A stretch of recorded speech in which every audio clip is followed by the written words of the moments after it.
ஸ்ரீதர், புதுச்சேரியிலிருந்து கொண்டு வரப்பட்ட அந்த சாராயத்தை குடிச்சு நிறைய அதிகமானோர் மருத்துவமனையில அனுமதிக்கப்பட்டிருக்கிறாங்க. 7 நபர்கள் மருத்துவமனையில அனுமதிக்கப்பட்டிருக்கிறாங்க. அவர்களுடைய உடல்நிலை இப்ப எப்படி இருக்கு? அந்த அவங்க அருந்திய சாராயம் ஆய்வுக்கு உட்படுத்தி இருக்கிறாங்களா?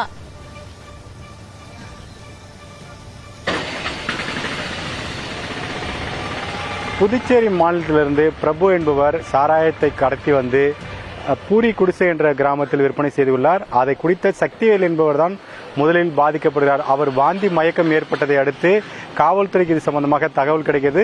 உடனடியாக பிரபுவை பிடித்து வழக்கு பதிவு செய்து அவரை கைது செய்கிறார்கள். அது மட்டுமில்லாமல் அவரிடம் விசாரணை நடத்தியது போது யாரெல்லாம் சாராயம் விற்றீர்கள் என்று தகவலின் அடிப்படையில் அந்த சம்பந்தப்பட்டவர்களை அழைத்து வந்து முண்டியம்பாக்கம் அரசு மருத்துவக் கல்லூரி மருத்துவமனையில் சிகிச்சைக்காக அனுமதிக்கப்பட்டு கண்காணிக்கப்பட்டு வருகிறார்கள்.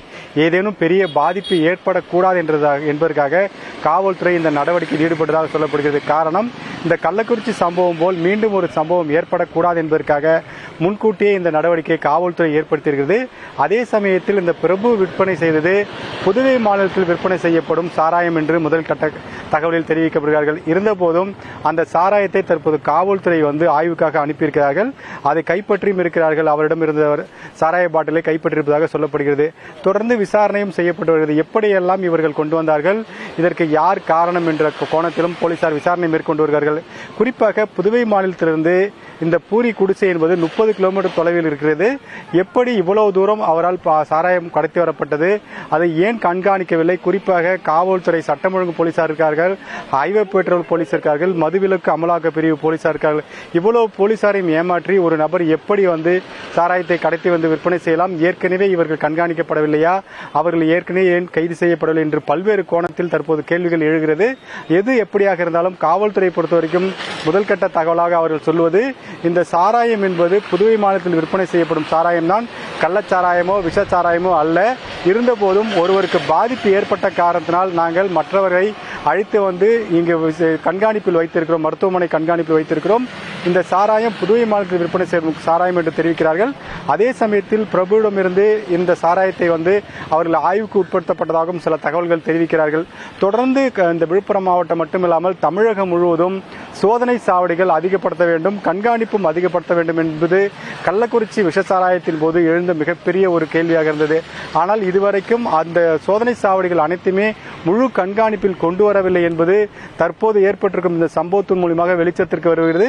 காவல்துறை இனியாவது முழு நேரம் விழித்திருக்குமா, இதுபோல் சம்பவம் நடைபெற முன்பாக தடுக்குமா என்ற கேள்வியும் பலர் மத்தியில் எழுந்துள்ளது. ஸ்ரீதர், கைது செய்யப்பட்டவர்கிட்ட இருந்து சாராயங்கள் பறிமுதல் செஞ்சிருக்காங்க. நீங்க எவ்வளவு அமௌண்ட் அவங்க எவ்வளவு அளவிலான சாராயம் பறிமுதல் செஞ்சிருக்காங்க? அந்த நபர் மீது ஏற்கனவே வழக்குகள் ஏதாவது நிலுவையில் இருக்கா?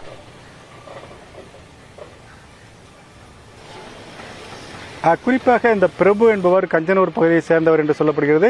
அவர்தான் இதை விற்பனை செய்ததாகவும் அவர் கொடுத்த தகவலின் அடிப்படையில் தான் மற்ற சாராயம் கொடுத்த அந்த நபர்களை பிடிக்க முடிந்தது. குறிப்பாக பிரபுவிடமிருந்து சக்திவேல் என்பவர் தான் முதலில் சாராயம் வாங்கி குடிக்கிறார். அவர்தான் பாதிக்கப்படுகிறார். அதன் அடிப்படையில் தான் அந்த பகுதி உடனடியாக பரபரப்பு ஏற்படுகிறது. கள்ளச்சாராயம் குறித்த கருணாபுரத்தை சேர்ந்தவர்கள் உயிரிழந்தது போல் இந்த பகுதியில் எந்தவிதமான சம்பவம் ஏற்படக்கூடாது என்பதற்காக முன்னெச்சரிக்கை நடவடிக்கையாகத்தான் அங்கிருப்பு சாராயம் குடித்தவர்களை அனைவருமே உடனடியாக கண்காணிக்கப்பட்டு அவர்கள் மருத்துவமனைக்கு அனுப்பி வைக்கும் பணியை காவல்துறையை செய்ததாக சொல்லப்படுகிறது. காவல்துறை இவ்வளவு விழிப்புணர்வு இருந்தாலும் சாராயம் கடத்துவதை ஏன் தடுக்கவில்லை என்ற ஒரு கேள்வி எழுகிறது. இதைதான் பொதுமக்கள் முன்வைக்கிறார்கள். ஏன் அவர்கள் சாராயம் கடத்தி வருவதை தடுக்கவில்லை? சோதனை சாவடிகளாம் பல இடங்களில் இருக்கிறது, அது ஏன் முழுமையாக கண்காணிக்கப்படவில்லை என்ற கோணம் எழுகிறது. அதே சமயத்தில் பிரபுவிடம் குறைந்த அளவு மட்டுமே சாராயம் கொண்டு வந்ததாகவும் ஒரு சில பாட்டில்கள் மட்டுமே புதுவை மாநிலத்திலிருந்து வாங்கி இங்கு அதிக விலைக்கு விற்பனை செய்ததாக சொல்லப்படுகிறது.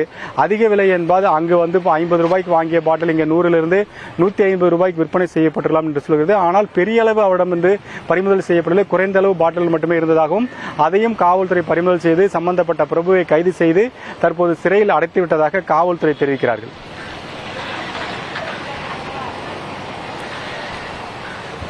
தொடர்ச்சியா அந்த பிரபு என்பவர்கிட்ட விசாரணையும் காவல்துறை அதிகாரிகள் தீவிரப்படுத்தி இருக்கிறாங்க. விக்கிரவாண்டி இடைத்தேர்தல் ஒருபுறம் நடந்துட்டு இருக்கு, மற்றொருபுறம் முண்டியம்பாக்கம் அரசு மருத்துவமனையில சாராயம் குடிச்சு 7 நபர்கள் சிகிச்சைக்காக அங்கு அனுமதிக்கப்பட்டிருக்காங்க. அந்த விஷயம் குறித்து காவல்துறையினர் தொடர்ச்சியா விசாரணையை தீவிரப்படுத்தி இருக்கிறாங்க. இன்றும் 1 மணி நிலவரப்படி ஒட்டுமொத்தமாக 40% அதிகமான வாக்குகள் பதிவாகி இருக்கு. முண்டியம்பாக்கம் இந்த வாக்குச்சாவடியை பொறுத்தவரைக்கும் 1 மணி நிலவரப்படி 57% வாக்குகள் பதிவாகி இருக்கிறதா தற்போதைய தகவல்கள் நமக்கு கிடைச்சிருக்கு. விக்னேஷ், இனி உங்களிடம். செய்தியாளர்களிடம் கலந்துரையாடமைக்காக நன்றி ஆனந்தி.